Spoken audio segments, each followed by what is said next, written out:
again, podcasting has been such a great vehicle for me, not just in business. And I'm sure we'll get to all the fun business stuff too, but it's led to phenomenal relationship for me in love, phenomenal friendships, phenomenal business partnerships, and really mind-blowing. I mean, when I look at my Rolodex, it's 2022. When I look at my cell phone and the people that I have in it that I can reach out to and text, it's really mind-blowing to me to say, wow, these people are friends. But the reality is I had to do the work first. What's actually holding me back from, if we're talking business, from getting to $1 million, $10 million, $20 million a year? And you have to figure out whatever that thing is that's holding you back. And then you have to do the work to overcome those limiting beliefs. Hey, I'm Luis. And I'm FONZI. And you're listening to the Content is Profit podcast, where we talk about entrepreneurship, mindset, and of course, how to turn your content into profit. But most importantly, we are here to have a good time with you. So go to contentisprofit.com and join the community, or should I say, the family. Oh, yeah. Hashtag FamFam. The family indeed. Hashtag FamFam. Hashtag family. We need like a picture of Toretto.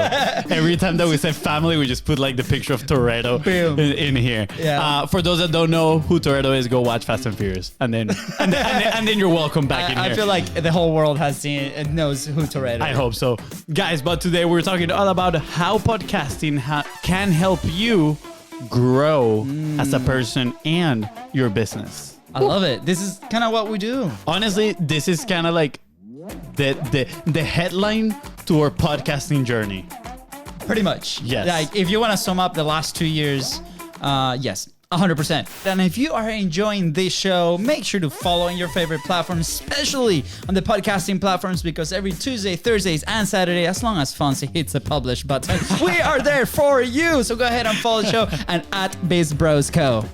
That is right, guys. And if today's guest help you move one step closer towards your goal, please don't forget to share this episode with 3 friends. That is your ticket of admission. Thank you. That's right. So time to get this party started. Today we have a veteran of podcasting, someone that makes our 250 episodes look like baby games compared to his massive journey in the podcasting world. Not to mention that he was introduced to us by soon-to-be Content is Profit Hall of Famer Brian Bogert. So today's guest is the real deal. Yeah, buddy. He's here today to help you overcome your limiting beliefs, find fulfillment, become a podcasting rock star, and maybe, quoting his own words, helping you find a partner that is way hotter than you.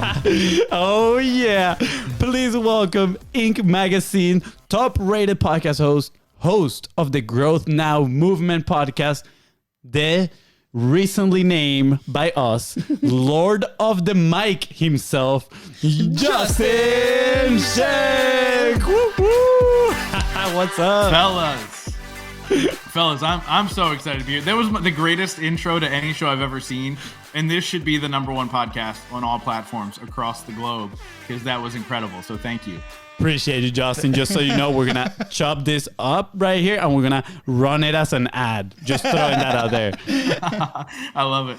This was our official tryout to the event that's about to happen in your side of the court. So I'm just going to put that out there. I didn't want to say it out there. But, we'll talk about the event just a little bit down the road, because this is something that, every listener should not miss at all. So I'm just going to put the little hook. Open loop in there. But Justin, it's a pleasure, man, to have you here on the show.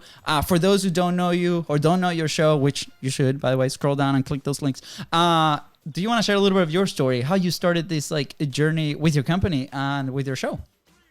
Yeah, man. I love that you call it a journey, because that's exactly what it is, right? So I started podcasting 6 years ago. I think we just recently passed 6 years, or coming up on 6 years.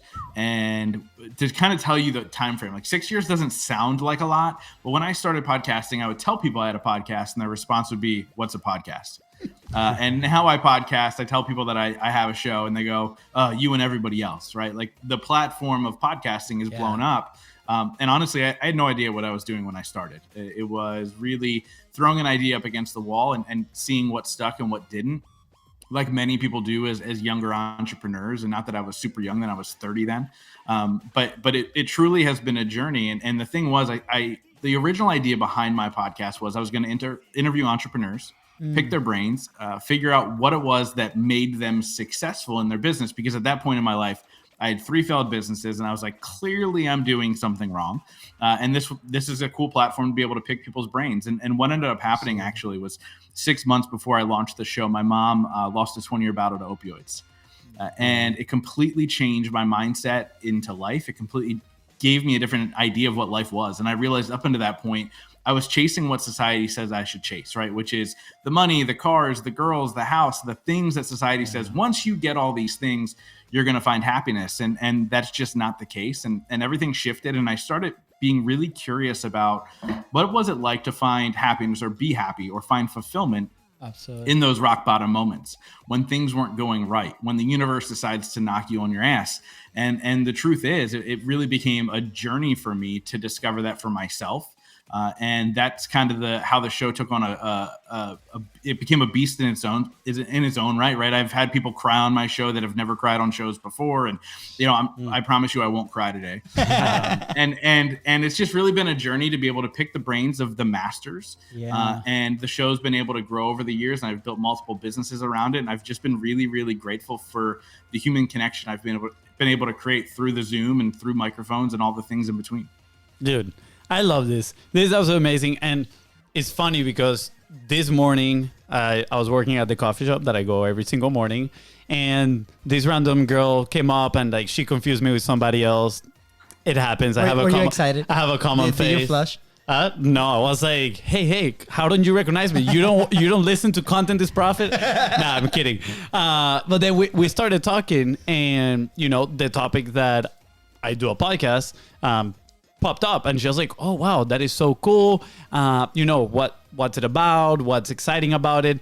And it was the same words that you just said, right? And I was like, it's that journey, that growth that come with it.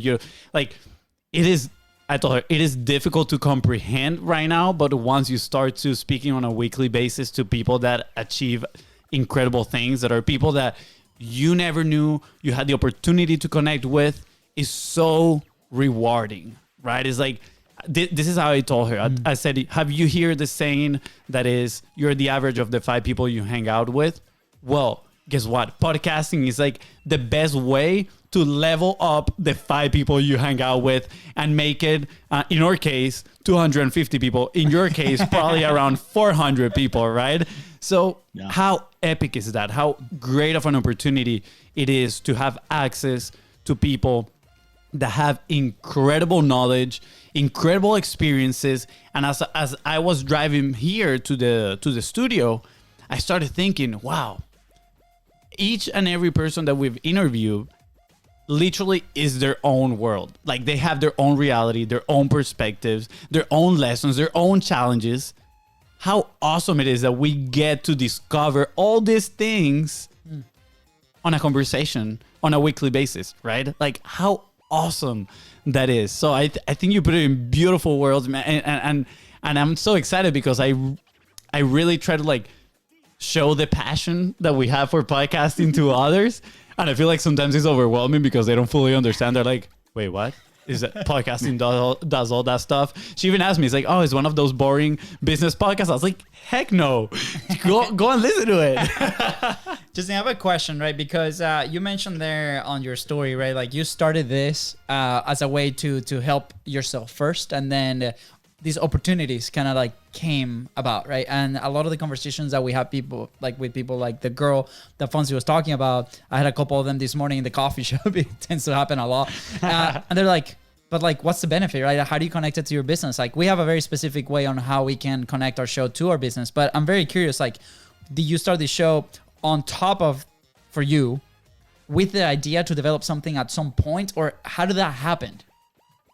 Yeah, man. So I've always had a desire because of the way that I was raised and going through the hardships that I went through as a kid. I always wanted to be somebody who can impact a life, somebody who can share their journey and share their message. And hopefully some people along the way will want to hire me to speak on a stage or whatever. And that was always in the back of my mind. But I didn't really think that I would hit record on a podcast and then people would really, truly start listening all over the place. Now, obviously, that didn't happen overnight. As a matter of fact, when I started the show, I had a co-host.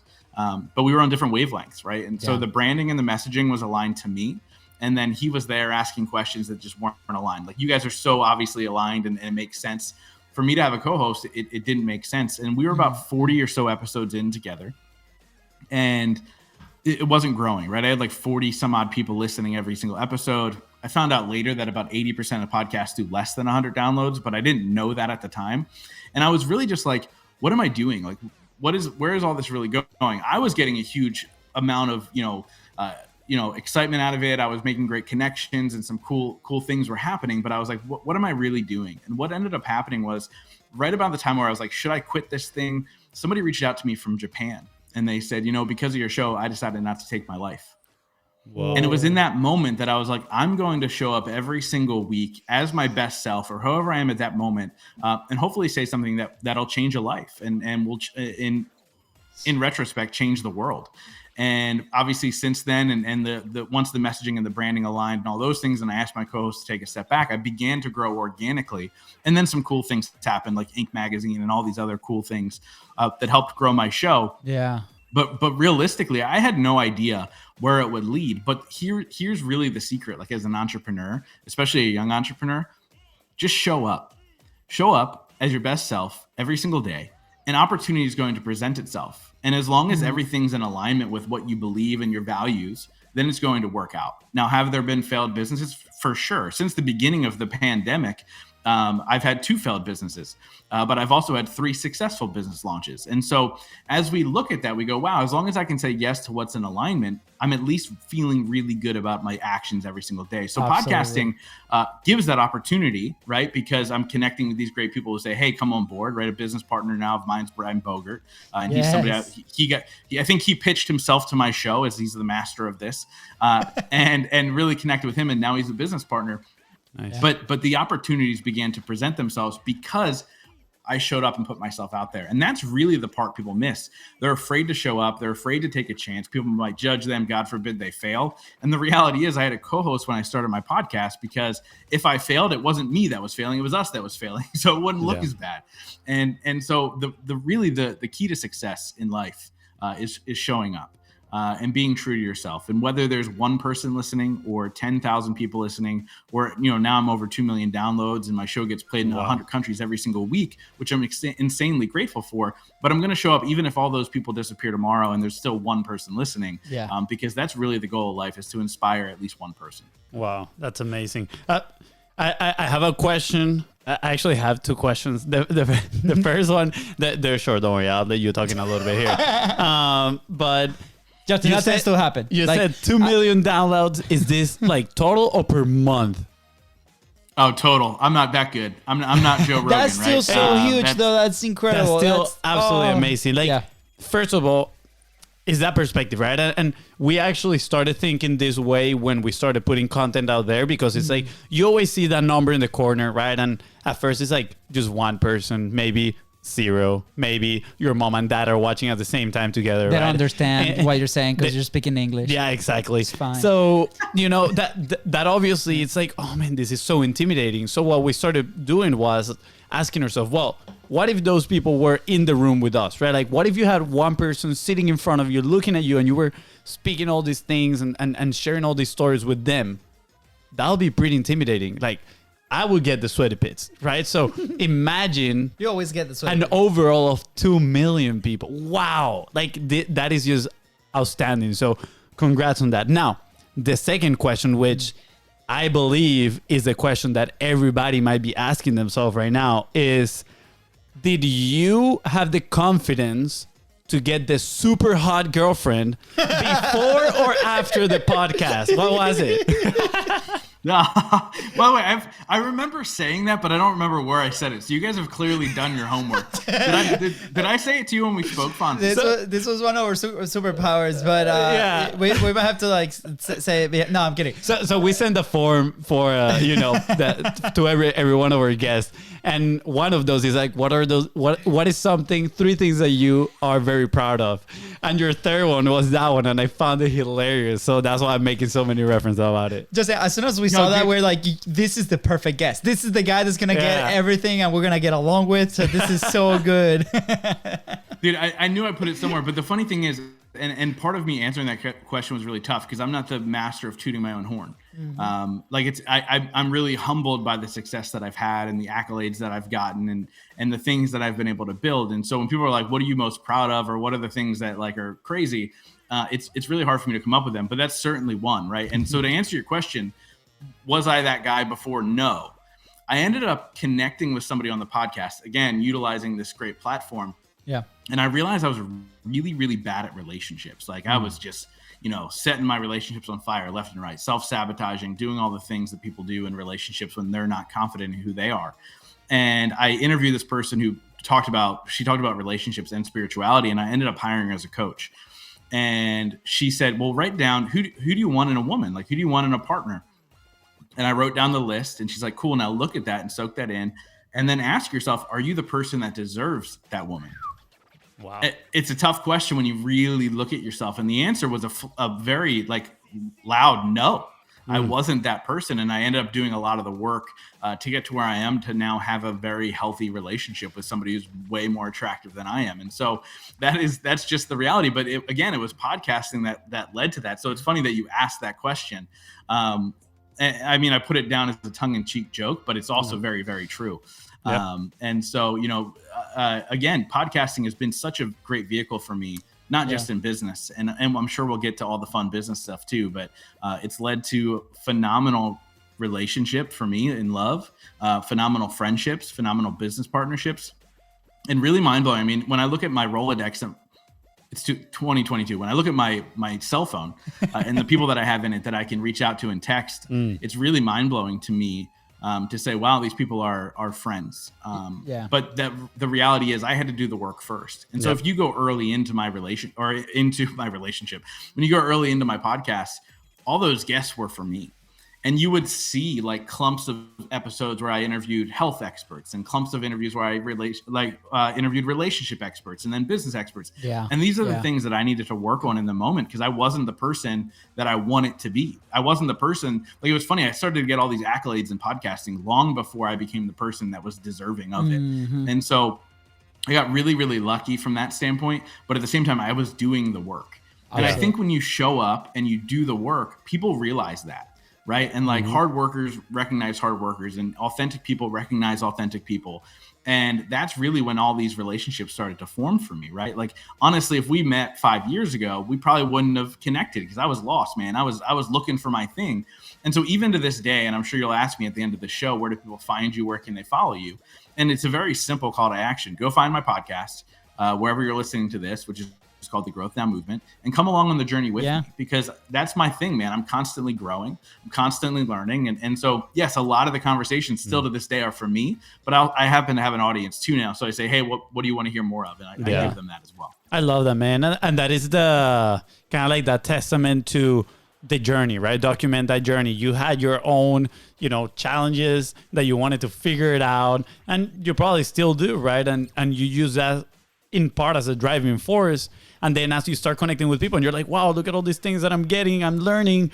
Let me go for more, right? Yeah. And I wanna make a little tangent in here, a business tangent. It's a business idea. Hashtag business idea tangent. Okay. Right after that, can I make a comment? Yeah, absolutely. Okay. Absolutely. So this is what came to my mind as you were talking about you having pretty much moments in your journey where you wanted to learn about relationship, health, business, right? If you are a podcaster listening right now and you find yourself doing the same, maybe it's a good idea, maybe not. I'm just putting it out there in the world for whoever wants to grab it.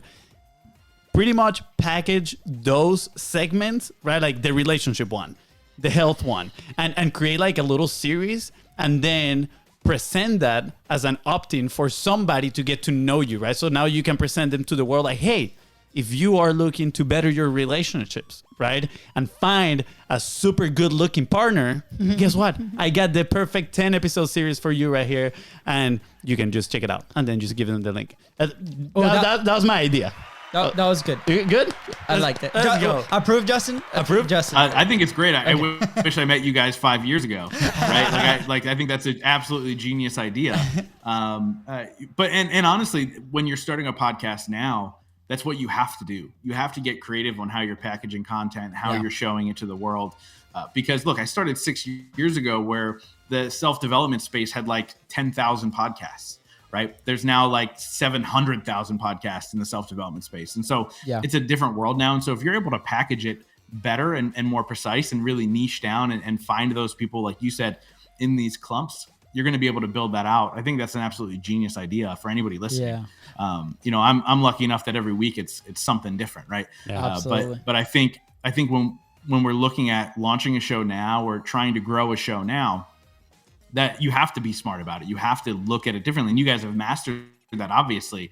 One of the greatest parts about being a podcaster is the content that you create and what you can use on social media and everything across the board. And these are still things that I'm even mastering, because the constant change of the algorithms and all that stuff in between. But it starts with being unique. I sit down with a lot of people and I talk with them and their brands and what they're trying to build out. And we work on their podcasts and everything else in between. And a lot of them go, you know, I want to be the next Joe Rogan. And I was like, well, why don't you just be the next you?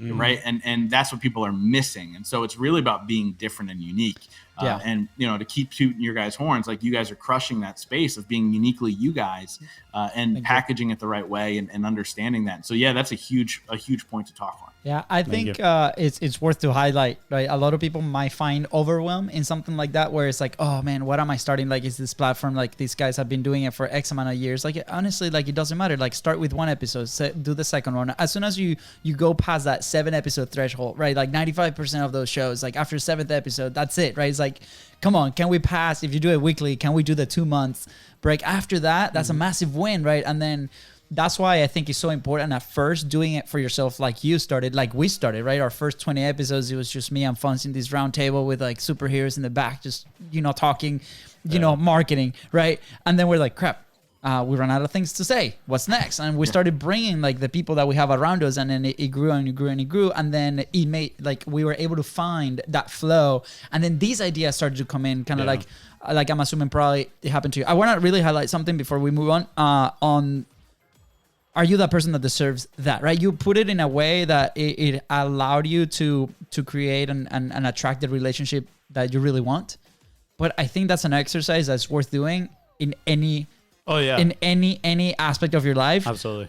Business side or even publishing wise, right? Like if you want $1 million business, a $10 million business, $100 million business, what are those things and what do you need to do to become that, right? Like, and because you know, one of our early mentors told us that you grow, your business grows to the extent that you do, right? And it's a constant work that you got to do and revisit and up your skills and the things. So I think that lesson, even though like it was like, all jokes aside, like that was hilarious and so funny and so amazing for you. But at the same time, let's try and do that exercise. If you're listening, try to do it today for your business. Like, where do you want to go? Write down those things.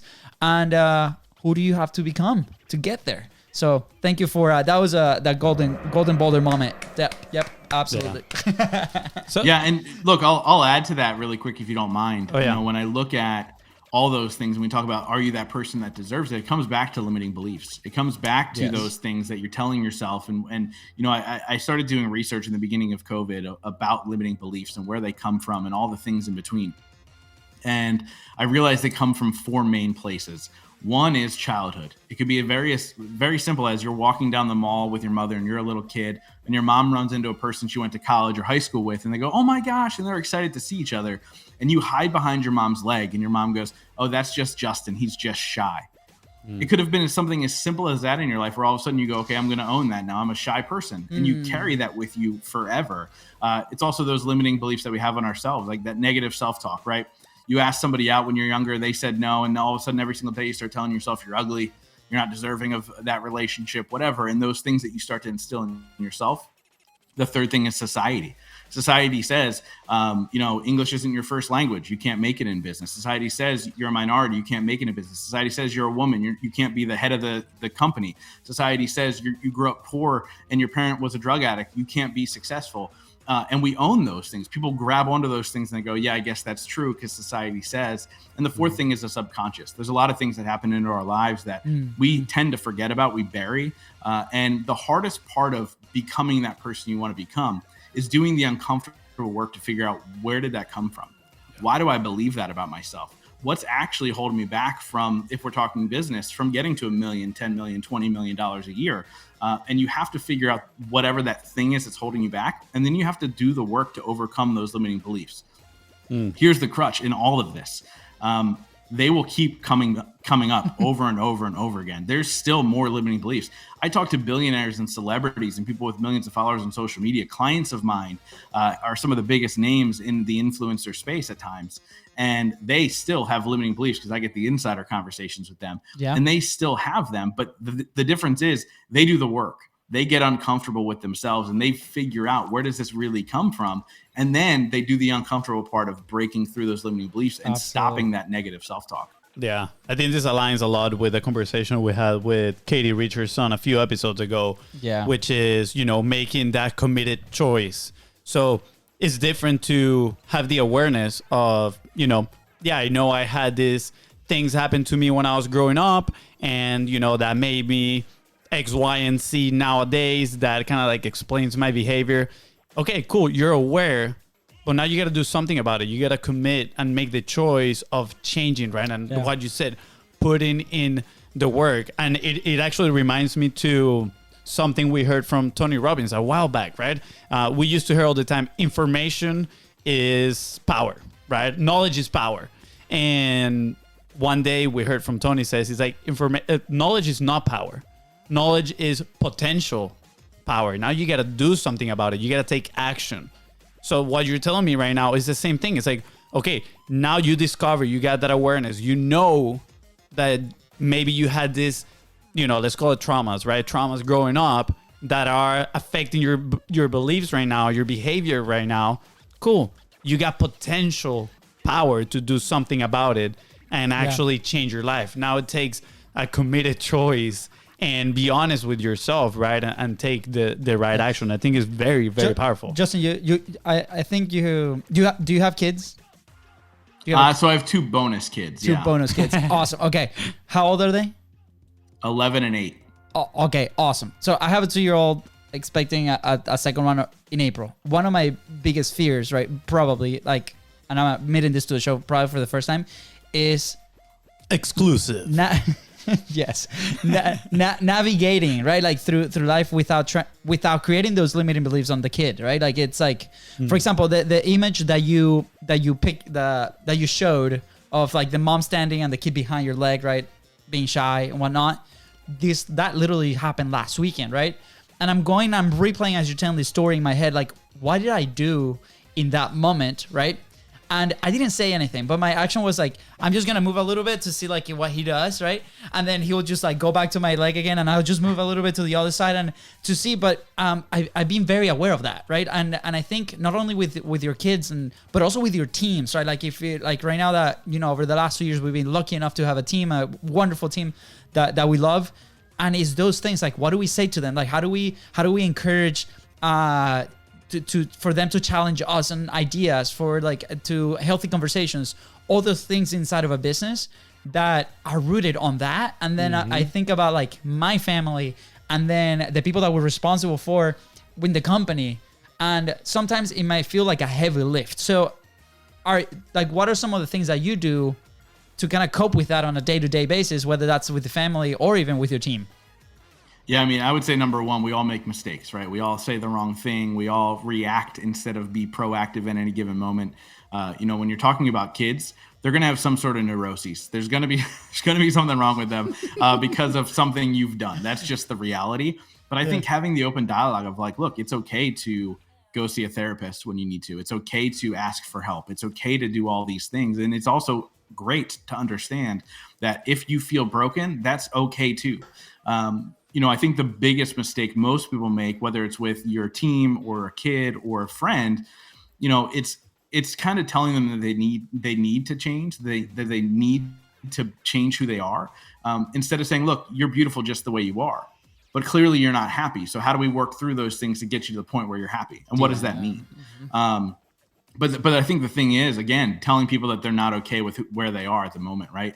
They are who they are for a reason, and we have to be understanding of that. And so one thing, you mentioned earlier, the 5 people you surround yourself with. So I've defined those 5 people, and I purposely choose those 5 people, and they change, and they change throughout time. And as I grow, they change, and they grow, and et cetera. And so the 5 people I surround myself with, specifically, number 1 is the cheerleader.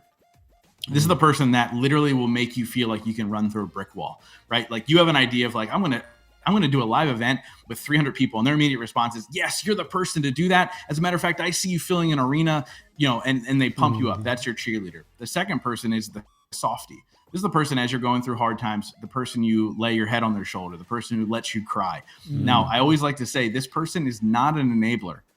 They're not going to allow you to stay in that moment, but they'll be there to pick you up when you've fallen down. The third person is the bruiser. This is the person that pushes you a little bit, right? Like, you sure that's the right idea? Are you sure that you are doing that the right way? Have you looked into this? That person who kind of challenges you and makes you a little uncomfortable. The asterisk to that person, they're not the abuser. Sometimes we think a bruiser in our life is the person who's just mean. We want to make sure they're not actually tearing us down, right? They're there in support of us. The fourth person is a mentor. Now, I look at a mentor as somebody who you're a friend with, who is you aspire to be in some way, shape, or form. Like mine currently is a guy named Fabio Viviani. A lot of people know him from America's Top Chef. He's a really good friend of mine, but he's a mentor of mine because I love how much he gives to others, and I aspire to continue to give more and more. And I do it at a high level, I feel like, but he does it at an even higher level. And he's way busier than I am. He runs a business that does $300 million a year. But how do I remain being present? How do I remain giving? So he's a mentor of mine, right? Yeah. And then that fifth person is a coach. I think at any given time, you should have somebody that you have a financial transaction with who's helping you grow. Somebody who you have skin in the game, who that person's helping you grow your business or your relationships or your whatever. And so I always say, be really mindful of those 5 people and define them. I don't encourage you to walk up to these people and say, hey, you're my cheerleader, because that makes everybody feel awkward. But make sure you have those 5 people. And the reason I brought that up now is because at any given time, you're those people for other people. And if there's somebody who's really close, a child or a business partner or even your team, you play those roles at any given time. And so it's up to you to realize, what do they need at this moment in order to grow, in order to become the person they want to become, not the person you want them to become, the person they want to become. And so you have to be aware of those roles that you play in other people's lives. And again, even you playing those roles, they change throughout the course of the relationship, sometimes even change throughout the course of the day. And so you have to define, am I being the right person for them at that moment? Man, this goes, first of all, exactly, it's a golden boulder. You brought your helmet, Justin. Put your helmets on, man. You just keep dropping boulders over here. This is so aligned with an epiphany that I had not too long ago, right? And it was more related to sales conversations. But, just to give a little bit of context, I've always felt super sketchy trying to sell anything, right? I'm going to reframe that. When I was little, I didn't feel sketchy at all, even though we would go and buy counterfeit soccer jerseys to sell them back at our school. At that moment in my life, I didn't feel like bad about it, but I didn't know, right? I was just like, I feel like, I can buy them cheap in here and then I can sell them for a profit. That's cool. But that was a good summer. But that was pretty good. Yeah. But when I came here to the States, the first thing that I had to sell was a $30 membership for a soccer franchise, right? We would go to daycares and we would, sell them monthly memberships about $30. Not to the kids, to the parents. Yeah, to the parents. kids. Okay. Yeah. Let's make it's like, give me your lunch money. But it was tough, man. Like I felt like I was just taken away from people, right? Now, in this entrepreneurial journey, part of it is learning how to sell. You need to learn how to sell if you're going to have a business, right? And I've been in it because personally for me has been very challenging. I think my brother is the one that, is carried the business in that sense. And for me has been very challenging. But not too long ago, I started realizing a certain things. And it aligns with what you just mentioned. It's like, you need to see who they want to be and hold them accountable for that, right? Or help them get towards that. And it's the same thing when you're having a sales conversation with somebody. You're asking them, okay, tell me, where do you want to be, right? Like, what is the person that you want to become so you can achieve those goals, right? And then when it's time to make a decision, right? First of all, you need to keep in mind that it's all about them. Like, is what is best for them, not what is best to put cash in your pocket. So if it's not the best for you, you need to tell them. If they're set on buying from you, you probably need to tell them like, hey man, like this is not the right moment. It's not going to work out. And I know you want to get here. And I think this is what is going to work best for you, and send them the other way. Right. But at the same time, sometimes they're going to have a difficult time making a decision because they're living in their now, their identity of that moment, and not making a decision on who they want to become in the future. So you need to hold them accountable to that. And that was a huge kind of epiphany that I had. And now I see it like that in my real life as well, right? With my girlfriend, right? When we're talking and she says something, it's like, okay, cool, but you told me you want to do this. And she does it to me. And guess what? It's very uncomfortable. It is very uncomfortable because you're like, that you're right, right? You have to like swallow your ego. And it's like, okay, cool. Let me do this. And I think it just goes hand in hand with you. And at the end of the day, if we boil it down to the principle is, let's keep in mind what is best for the person that we're talking to, right? Like what is the best for them, and let me just be of service and help them out. I wanted to make a quick little comment here on what you talk about. It's a fun story. This could just be the FONZI podcast. It could be. I love it, man. Usually as a guest, I do all the talking, and this is great. Like everybody's getting good content, and I'm good. Yeah, we're trying to keep it conversational here. Yes, I do sometimes kind of like hug the mic. Jim here would say that I choke the mic sometimes. Like choke the mic. But the story was, you were talking about just what you mentioned too, the child having those experiences with your parent. Something that I realized lately in my entrepreneurial career was that I procrastinate like crazy, right? And that was one of my that is still one of my biggest faults. And looking back at it, I'm like, where did I get this from, right? And I love you, Dad. Always, you know it. If you're watching this, leave a comment right there, but I love you.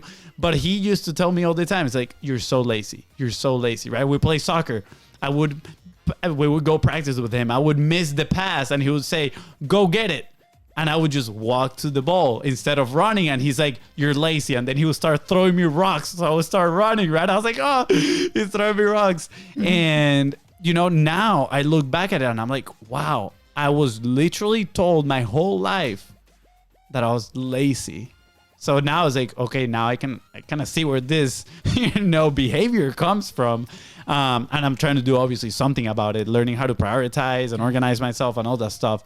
But it is intense. So I want to, invite whoever's listening right now to actually sit down and maybe write down those behaviors that you're like, why am I doing this? Questioning yourself and try to go back and try to figure it out. It's a fun exercise. Justin, what's something somebody can do, like once they identify an element like that? For FONZI, that's huge, right? Like I've also identified some of those in my own life, right? What are some steps that people can take to create that momentum, right? To start that change, to start that evolution? Yeah, I actually have a 3-step process, which I've yet to name, so you guys can help me with that.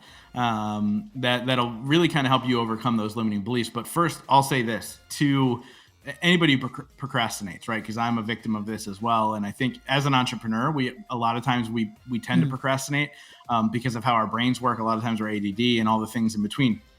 But I have something called a 15-minute rule where anything I procrastinate on, clearly I don't want to be doing it at that time. So I go, okay, you know what? I'm going to go do it for 15 minutes. And you realize if you go do it for 15 minutes, which is not a lot of time, you're either going to A, finish it because you're just going to, okay, well, I'm here anyway. Or B, you go, well, at least I got 15 minutes done.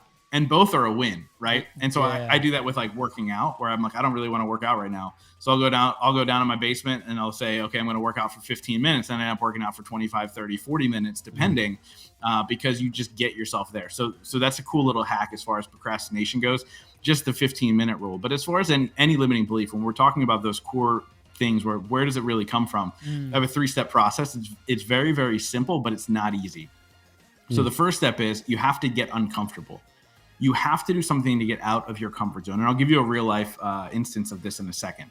But you have to absolutely get uncomfortable because you have to disrupt the patterns you've been doing your whole life. Yeah. The second thing is you have to surround yourself with the right people to help you through that discomfort, right? So who are those support people? Those 5 people we talked about earlier, or one specific person you choose that is going to help you through this process.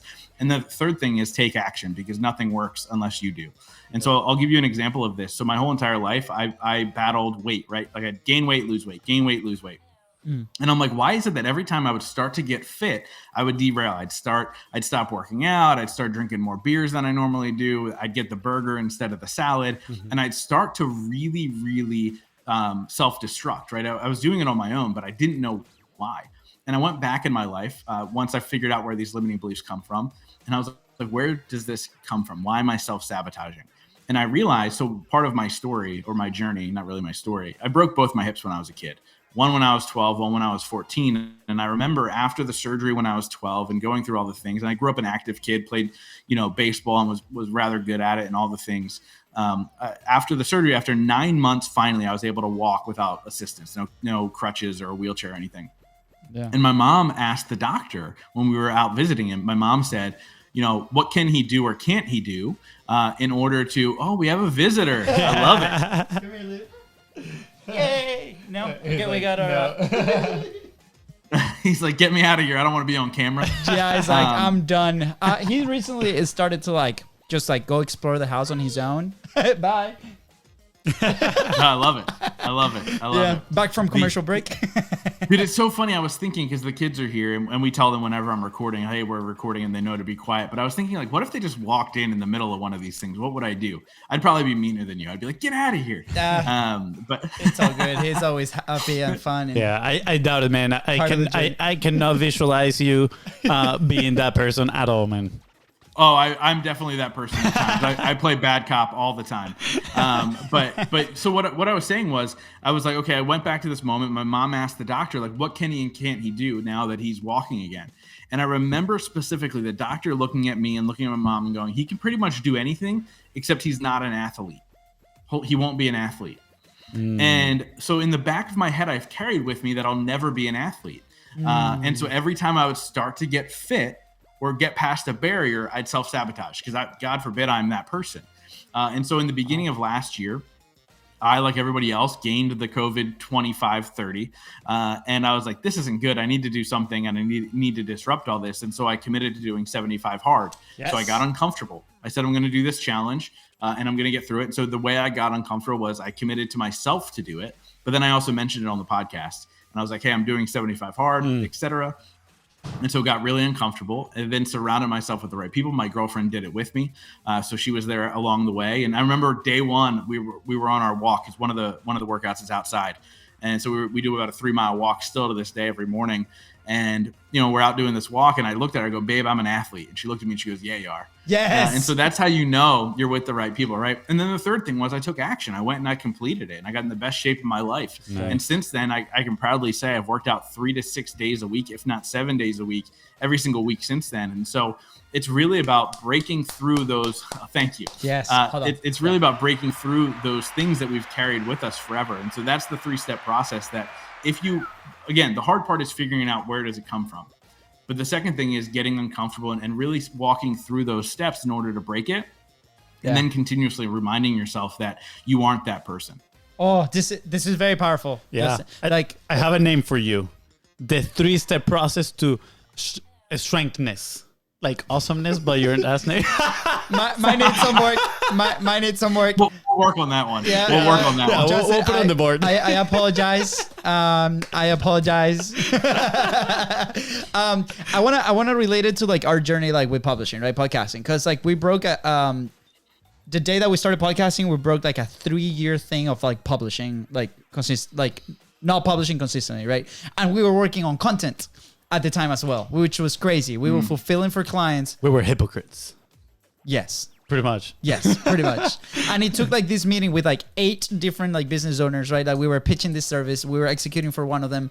And then one guy stands up and he's like, what about you guys? Where's your stuff? Why am I not seeing anything online, right? Maybe today I would have answered a little bit different, but that day felt like a massive gut punch. And it changed everything. That's what kickstarted, and we did it. We were coming out of the 75 hard challenge at the time, and we're like, wow, and we completed it, and we're like, yeah, sweet. And then how can we mimic that on publishing? And for us, it meant going live for 45 days straight. And we tried it once, failed day 15, right? But guess what?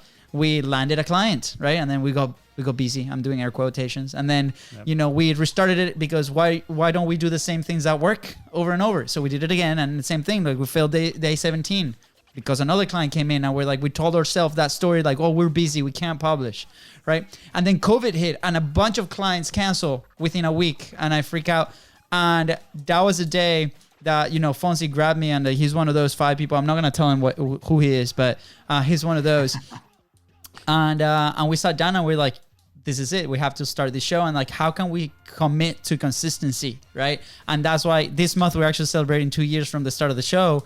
And it has been better than anything. And I'm going through like these steps that you say, well, getting uncomfortable. The 3 steps to shakeness. Shakeness. I need to learn how to properly pronounce your name, man. It's too difficult. No, you got it right. That was great. You're too nice, yes. You're too nice. But getting uncomfortable, right? Live in front of like maybe some people that knew us at the time, right? Doing this whole new platform, new formats, very uncomfortable for us, right? At the beginning, right? Surround yourself with the right people to help you go through this process. In that moment, for me, it was FONZI, because like the moment I showed weakness, he was there, no man, we gotta do it. The moment like he got weakness, I'm like, no man, we gotta do it. We committed to this. We made it public. Like our coaches, the people that were in our world at the time decided to support. And then at the end, it's like we took action, right? We recorded no matter what.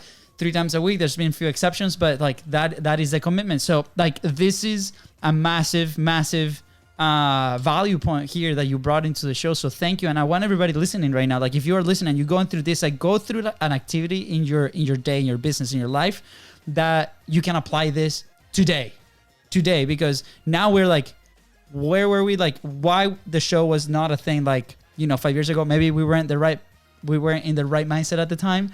But that's the thing, like, okay, start yesterday, right? So This was so awesome. I mean, you asked yourself, where would I be if I wouldn't be doing this? Like, if we ask ourselves, where would we be if we didn't have this podcast? Man, honestly, I have no freaking idea. Like, we would be struggling somewhere. Yeah. I feel like. Yeah. I'll be doing dancing for a little, what? Yeah. Justin, I know that we're what's like the name of that club? Just so I can stay away. No, yeah, don't go. By the way, we're gonna be at Popfest at the end of like around May or something on FONZI. It has a karaoke session for us, reserved for us. So if you're listening, oh wow, the audience got karaoke time. There's some videos out there of FONZI breakdancing in the karaoke stage 2 years ago. Anyway, super tangent alert. Yeah, tangent alert. Justin, in general, obviously, like we're coming down to the end of the show. This has been so awesome. So obviously doors are open if you want to come again. But one second, I'm going to put it out there for the audience as well. We told Justin that we might go, this conversation couldn't go anywhere. Podcasting, limiting beliefs, live events. So Justin, we're definitely going to have you another time come back so we can talk about all the other things that we didn't get to talk about. We also teased at the beginning of the show that you have an event coming up and it's going to be so awesome. So why don't you share a little bit with us and the audience, like what's that about? Yeah, man, it's so fun. We didn't even get into live events No. and the business behind it and all the things, So I'll give a little teaser, and then next time we'll dive into that topic next time I come back on. And obviously, I want everybody to be aware that you guys are coming on my show here in the future as well. And we haven't figured out that format yet. If we're doing 2 episodes or you guys together, we have to figure that out.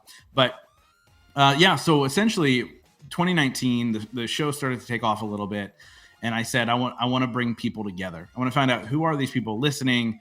How do I get people in a room together to connect and really begin to grow a community? And so 2019, I did the first ever Growth Now Summit Live, where I had, celebrity speakers, and it was just a phenomenal time. I call it a day-long rock concert for entrepreneurs. Yes. Because it's just a ton of fun, and the content's great, and the people are amazing. And so that has now gone into, then COVID hit, and we did 2 virtual events.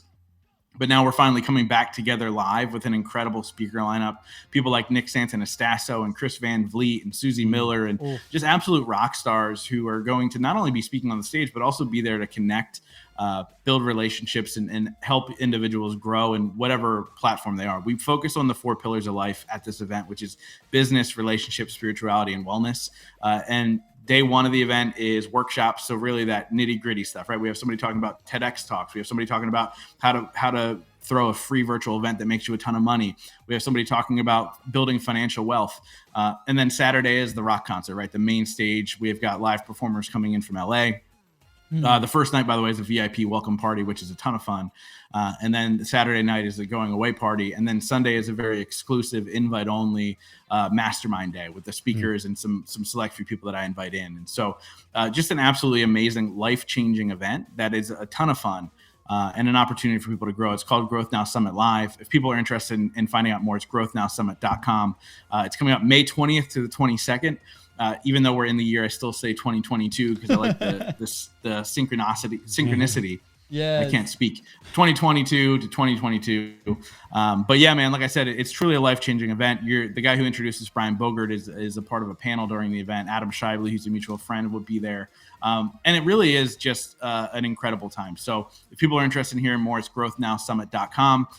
They can buy a ticket to come join us live. There's also a free virtual option just for the Saturday, but they'll be able to see the Saturday main stage and all that stuff. So really, really excited about that. And I appreciate the opportunity to pitch that a little bit. And look, I'll come back on the show and we'll talk about the science of live events and how I tell people not to do them. Yes. Because they are an absolute nightmare. But for me, it's a labor of love. And truly at the end of the day, it's what I enjoy the most. It's what I'm most passionate about. Yes, this is going to be amazing. I also put down, we actually need to bring you back 2 more times because what we need to talk on the more technical side of podcasting too, right? Like today was all about that personal development, baby. You know, we want people to grow. We want their business to grow. So your business grows to the extent that you do. So I love this. I love this. And by the way, you can pitch all you want. Like this is gonna be awesome. Like people need to go events. People need to like go connect. People need to network. Like podcasting is a very powerful platform, but also live events is incredible. Every time we go to a live event, everything that comes after, like in the next month, is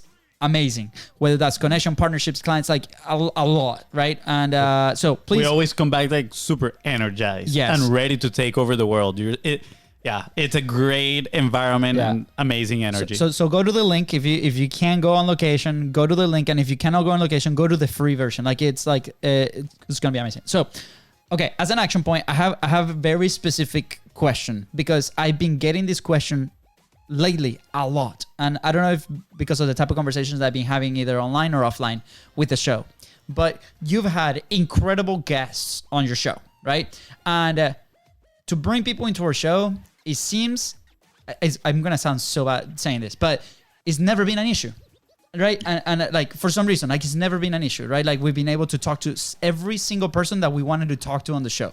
Everybody has come on. Like it's like 100%. People are like, "What? No, you're lying." And I'm like, "No, I'm actually really proud of that." And it's super awesome, right?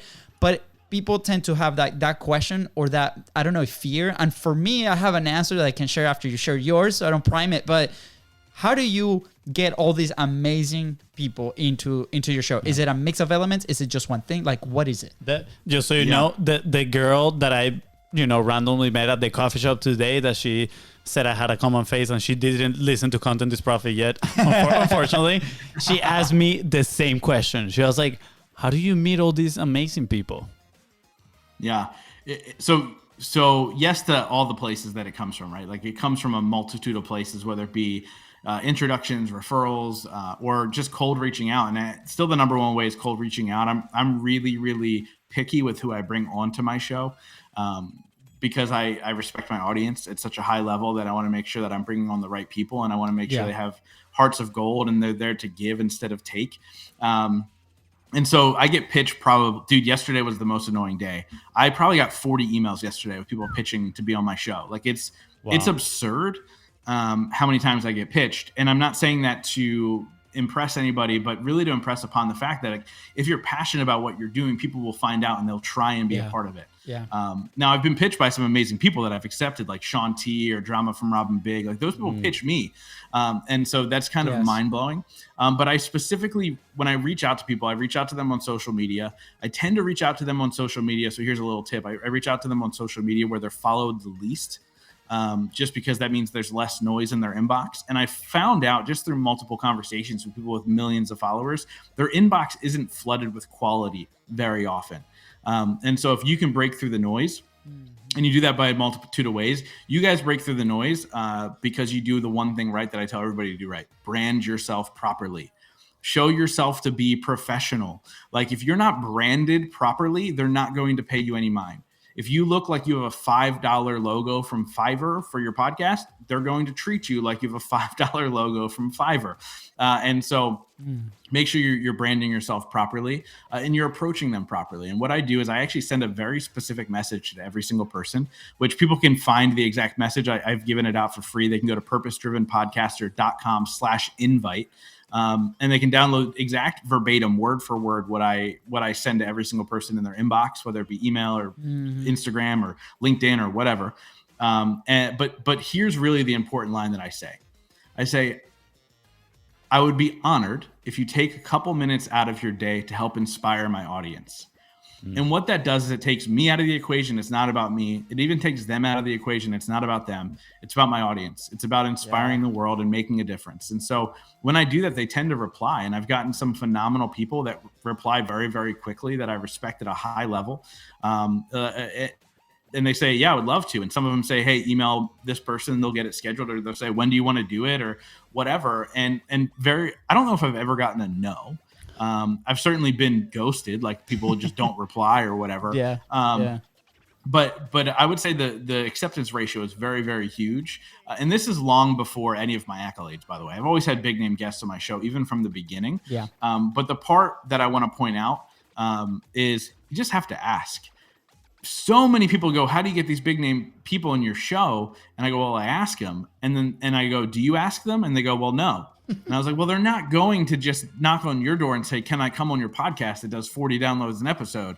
Like, you have to go to them and knock on their door and ask. And the worst thing that can happen is they can say no. And so those are the tips that I would share with individuals is don't make it about yourself, make it about them, make it about your audience. Sorry. And, preposition it the right way and really approach them in a kind way. I think it comes back to treat others how you would like to be treated as well. Like, why are you going to reach out to somebody to be on their show in a way that you probably would hate if somebody else does it to you, right? It's like, approach it the same way, right? Well, like you said, compassion and kindness is like, hey, man, like, I think I can, I would love to inspire your audience, right? And honestly, I'm going to be honest, we don't have that much experience pitching ourselves to other shows. We try to bring the people more to our platform.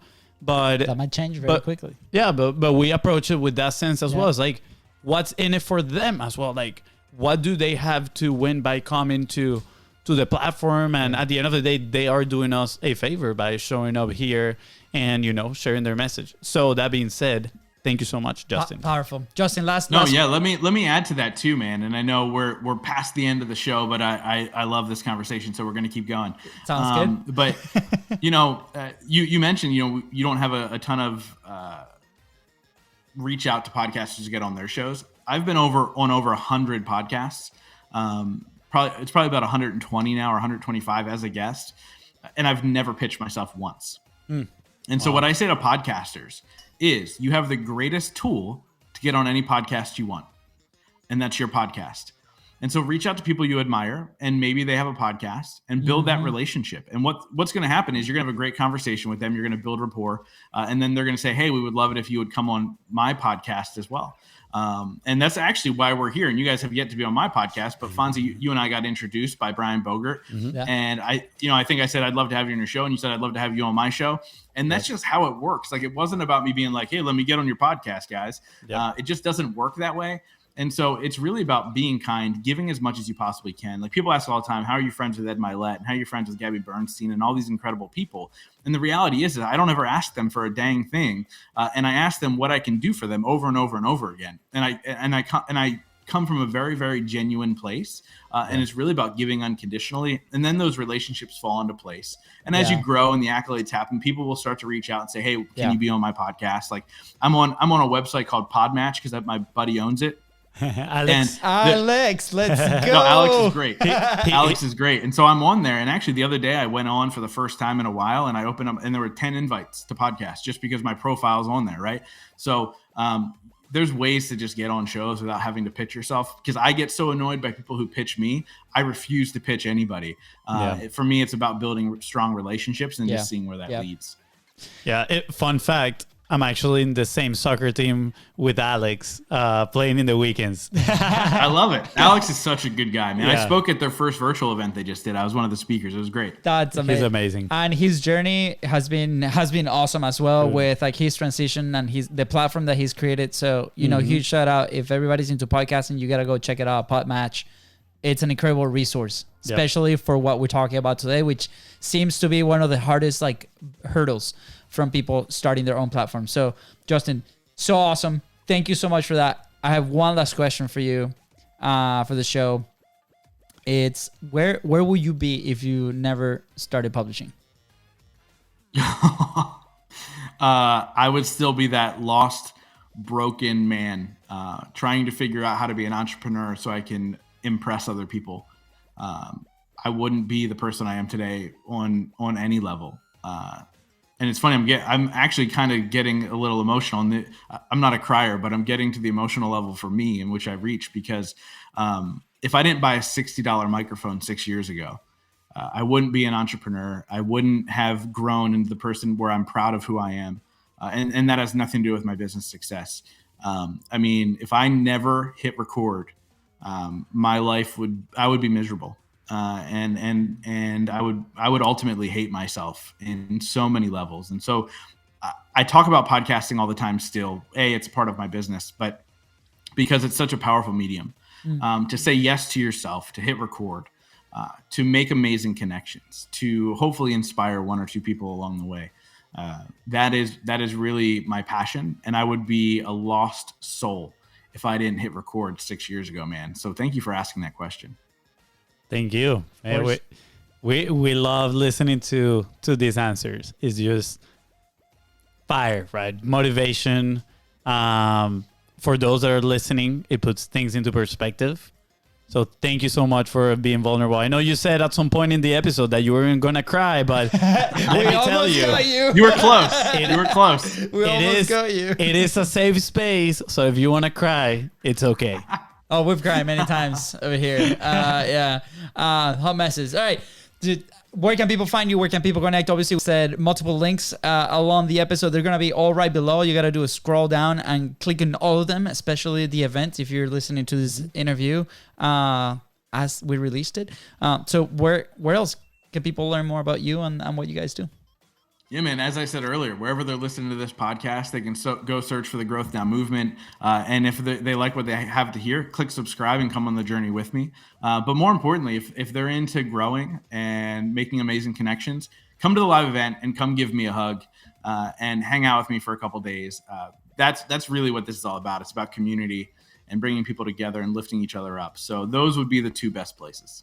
Perfect. I put a note down here, a to-do list. A to-do item on my list, hug. Just saying. So whenever we go to the event, expect a hug. I'm looking forward to it. Where deodorant, please? I will. Okay. No worries.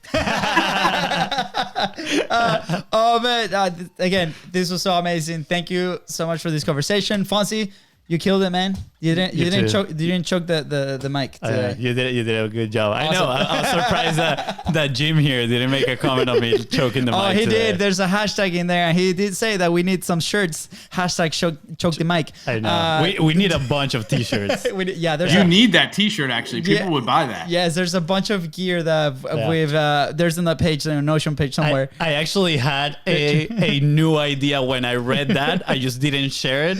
But since I shared the previous one, I'm gonna go into the wilderness and share this idea as well. Create t-shirts create like a store, a content is profit store, and create t-shirts specific to the golden boulders that our awesome guests share, and everything that we sell goes either to a foundation or goes to the pocket of our guest. If you're in the audience and if you're listening and you have the ability to do and help with this, please send us a DM at BIZBROS. This would be super awesome. We see Justin nodding his head and he's like, yes, let's do we this. Get the approval. So good. We got the approval. So absolutely copyright 2022 FONZI, all rights reserved. Awesome. All right, guys, with that said, thank Thank you so much for tuning into the Contents Profit Podcast. Go ahead and follow the show in your favorite social media and at BIZBROS Co. That is right. And if Justin here helped you move one step closer towards your goal, please don't forget to share this episode with 3 friends and follow on your favorite platform. See ya. Bye, guys.